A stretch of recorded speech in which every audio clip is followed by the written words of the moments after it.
Hello दोस्तों। आज की कहानी है शनिदेव की महत्ता। एक समय स्वर्गलोक में सबसे बड़ा कौन के प्रश्न को लेकर सभी देवताओं में वाद विवाद प्रारंभ हुआ और फिर परस्पर भयंकर युद्ध की स्थिति बन गई। सभी देवता देवराज इंद्र के पास पहुंचे और बोले, हे देवराज, आपको निर्णय करना होगा कि 9 ग्रहों में सबसे बड़ा कौन है। देवताओं का प्रश्न सुनकर देवराज इंद्र उलझन में पड़ गए और कुछ देर सोचकर बोले, हे देवगणों, मैं इस प्रश्न का उत्तर देने में असमर्थ हूँ। पृथ्वी लोक में उज्जैनी नगरी में राजा विक्रमादित्य का राज्य है। हम राजा विक्रमादित्य के पास चलते हैं क्योंकि वह न्याय करने में अत्यंत लोकप्रिय है। उनके सिंहासन में अवश्य ही कोई जादू है कि उस पर बैठकर राजा विक्रमादित्य दूध का दूध और पानी का पानी अलग करने का न्याय करते हैं। देवराज इंद्र के आदेश पर सभी देवता पृथ्वी लोक में उज्जैनी नगरी में पहुंचे। देवताओं के आगमन का समाचार सुनकर स्वयं राजा विक्रमादित्य ने उनका स्वागत किया। महल में पहुंचकर जब देवताओं ने उससे अपना प्रश्न पूछा तो राजा विक्रमादित्य भी कुछ देर के लिए परेशान हो उठे, क्योंकि सभी देवता अपनी अपनी शक्तियों के कारण महान शक्तिशाली थे। किसी को भी छोटा या बड़ा कह देने से उनके क्रोध के प्रकोप से भयंकर हानि पहुंच सकती थी। तभी राजा विक्रमादित्य को एक उपाय सूझा और उन्होंने विभिन्न धातुओं स्वर्ण, रजत, कांसा, तांबा, सीसा, रांगा, जस्ता, अभ्रक व लोहे के 9 आसन बनवाए। धातुओं के गुणों के अनुसार सभी आसनों को एक दूसरे के पीछे रखवाकर उन्होंने देवताओं को अपने अपने सिंहासन पर बैठने को कहा। सब देवताओं के बैठने के बाद राजा विक्रमादित्य ने कहा, आपका निर्णय तो स्वयं हो गया। जो सबसे पहले सिंहासन पर विराजमान है वही सबसे बड़ा है।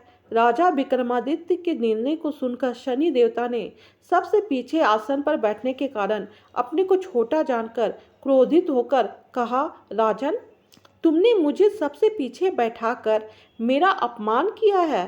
तुम मेरी शक्तियों से परिचित नहीं हो। मैं तुम्हारा सर्वनाश कर दूंगा। सूर्य एक राशि पर 1 महीने, चंद्रमा 2.25 दिन, मंगल 1.5 महीने, बुध और शुक्र 1 महीने, बृहस्पति 13 महीने रहते हैं, लेकिन मैं किसी राशि पर 7.5 वर्ष रहता हूँ। बड़े बड़े देवताओं को मैंने अपने प्रकोप से पीड़ित किया है। राम को 7.5 के कारण ही वन में जाकर रहना पड़ा और रावण को 7.5 के कारण ही युद्ध में मृत्यु का शिकार बनना पड़ा। उसके वंश का सर्वनाश हो गया। राजा, अब तू भी मेरे प्रकोप से नहीं बच सकेगा। राजा विक्रमादित्य शनि देवता के प्रकोप से थोड़ा भयभीत तो हुए, लेकिन उन्होंने मन में विचार किया, मेरे भाग्य में जो लिखा होगा ज़्यादा से ज़्यादा वही तो होगा। फिर शनि के प्रकोप से भयभीत होने की आवश्यकता क्या है। उसके बाद अन्य ग्रहों के देवताओं तो प्रसन्नता के साथ वहां से चले गए, लेकिन शनिदेव बड़े क्रोध के साथ वहां से विदा हुए। राजा विक्रमादित्य पहले की तरह ही न्याय करते रहे। उनके राज्य में सभी स्त्री पुरुष बहुत आनंद से जीवन यापन कर रहे थे। कुछ दिन ऐसे ही बीत गए। उधर शनि देवता अपने अपमान को भूले नहीं थे। विक्रमादित्य से बदला लेने के लिए एक दिन शनिदेव ने घोड़े के व्यापारी का रूप धारण किया और बहुत से घोड़ों के साथ उज्जैनी नगरी में पहुंचे।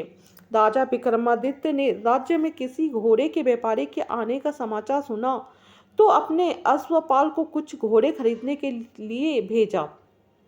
अश्वपाल ने वहां जाकर घोड़ों को देखा तो बहुत खुश हुआ, लेकिन घोड़ों का मूल्य सुनकर उसे बहुत हैरानी हुई। घोड़े बहुत कीमती थे। अश्वपाल ने जब वापस लौटकर इस संबंध में बताया तो राजा ने स्वयं आकर एक सुंदर व शक्तिशाली घोड़े को पसंद किया।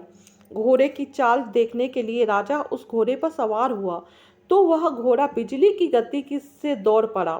तेजी से दौड़ता हुआ घोड़ा राजा को दूर एक जंगल में ले गया और फिर राजा को वहां गिराकर जंगल में कहीं गायब हो गया। राजा अपने नगर को लौटने के लिए जंगल में भटकने लगा, लेकिन उसे लौटने का कोई रास्ता नहीं मिला। राजा को भूख प्यास लगाई। बहुत घूमने पर उसे एक चरवाहा मिला। राजा ने उससे पानी मांगा। पानी पीकर राजा ने उस चरवाहे को अपनी अंगूठी दे दी। फिर उससे रास्ता पूछकर वह जंगल से बाहर निकलकर पास के नगर में पहुंचा। राजा ने एक सेठ की दुकान पर बैठकर कुछ देर आराम किया। उस सेठ ने राजा से बातचीत की तो राजा ने उसे बताया कि मैं उज्जैनी से आया हूँ। राजा के कुछ दिन दुकान पर बैठने से सेठ जी की बहुत बिक्री हुई। सेठ ने राजा को बहुत भाग्यवान समझा और उसे अपने घर भोजन के लिए ले गया। सेठ के घर में सोने का एक हार खूंटी पर लटका हुआ था।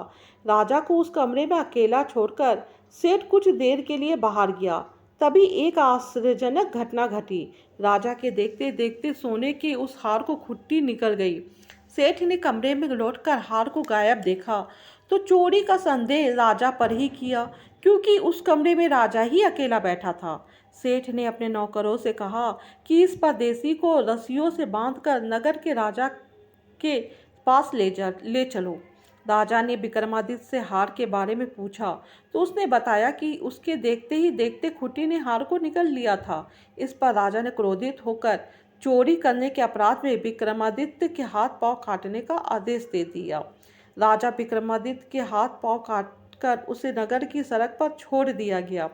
कुछ दिन बाद एक तेली उसे उठाकर अपने घर ले गया और उसे अपने कोल्हू पर बैठा दिया। राजा आवाज देकर बैलों को हाँकता रहता। इस तरह तेली का बैल चलता रहा और राजा को भोजन मिलता रहा। शनि के प्रकोप की 7.5 पूरी होने पर वर्षा ऋतु प्रारंभ हुई। राजा विक्रमादित्य एक रात मेघ मल्हार गा रहा था कि तभी नगर के राजा की लड़की राजकुमारी मोहिनी रथ पर सवार उस तेली के घर के पास से गुजरी। उसने मेघ मल्हार सुना तो उससे बहुत अच्छा लगा और दासी को भेजकर गाने वाले को बुला लाने को कहा। दासी ने लौटकर राजकुमारी को अपंग राजा के बारे में सब कुछ बता दिया। राजकुमारी उसके मेघ मल्हार पर बहुत मोहित हुई थी, अतः उसने सब कुछ जानकर भी अपंग राजा से विवाह करने का निश्चय कर लिया। राजकुमारी ने अपने माता पिता से जब यह बात कही तो वे हैरान रह गए। राजा को लगा कि उसकी बेटी पागल हो गई है। रानी ने मोहिनी को समझाया, बेटी तेरे भाग्य में तो किसी राजा की रानी होना लिखा है, फिर तू उस अपंग से विवाह करके अपने पाँव पर कुल्हाड़ी क्यों मार रही है। राजा ने किसी सुंदर राजकुमार से उसका विवाह करने की बात कही, लेकिन राजकुमारी ने अपनी जिद नहीं छोड़ी। अपनी जिद पूरी कराने के लिए उसने भोजन करना छोड़ दिया और प्राण त्याग देने का निश्चय कर लिया। आखिर राजा रानी को विवश होकर अपंग विक्रमादित्य से राजकुमारी का विवाह करना पड़ा। विवाह के बाद राजा विक्रमादित्य और राजकुमारी तेली के घर में रहने लगे। उसी रात स्वप्न में शनिदेव ने राजा से कहा, राजा, तुमने मेरा प्रकोप देख लिया, मैंने तुम्हें अपने अपमान का दंड दिया है। राजा ने शनिदेव से क्षमा करने को कहा और प्रार्थना की, हे शनिदेव, आपने जितना दुख मुझे दिया है अन्य किसी को ना देना। शनिदेव ने कुछ सोचते हुए कहा, राजा, मैं तेरी प्रार्थना स्वीकार करता हूँ।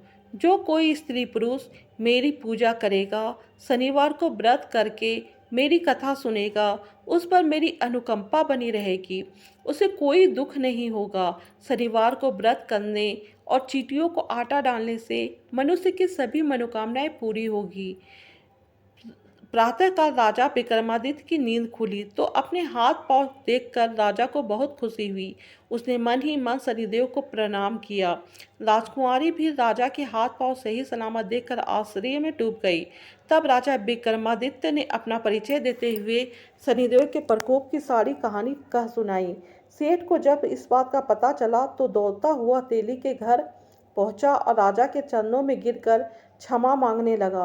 राजा ने उसे क्षमा कर दिया, क्योंकि यह सब तो शनिदेव के प्रकोप के कारण हुआ था। सेठ राजा को अपने घर ले गया और उसे भोजन कराया। भोजन करते समय वहां एक आश्चर्यजनक घटना घटी। सबके देखते देखते उस खूंटी ने वह हार उगल दिया।